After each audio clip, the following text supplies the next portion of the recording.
Hey there, how are you? I'm great. I'm good. Tell us about your show, Reasonable Doubt.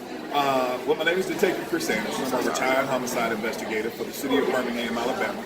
I've been on television for quite a bit, a huge portion of my career, but this is the first time that I'm the actual show host or co-host. Myself and my partner, Fatima Silva, we investigate cases where there are accusations of a wrongful conviction. We go back through the case. I investigate the investigation. My partner, she investigates all the attorney's work, and we come back and tell the families whether or not we think, through our professional opinions and experience, whether or not their child or their loved one is guilty of the crime that they committed. The great thing about Reasonable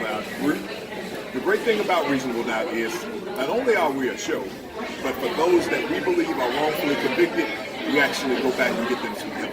Wow. We get a lawyer for that family who probably couldn't afford a new attorney. And we also get a new investigator to go back and further the investigation that we did. That goes way beyond just television. So it's not just a show. We are actually there to help people. What a gift that you give back to people. That's Absolutely. wonderful. Have you had people released from prison? So that's one thing that one of the bad points about our criminal justice system is very, very hard to get a criminal justice system to admit that they made a mistake. That's the reason why it takes years and years and years from people like the Innocence Project and all of these other companies that actually do this for a living. That's why it's so hard and they're so selective about the cases that they take, because they go for a certain case.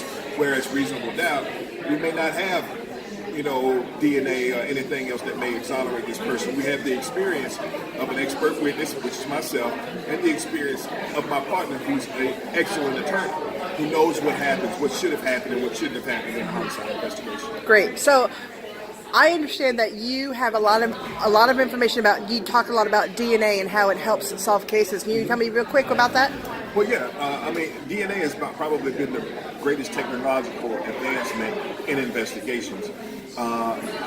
You see cases like the case in California that they solved after almost 30 years.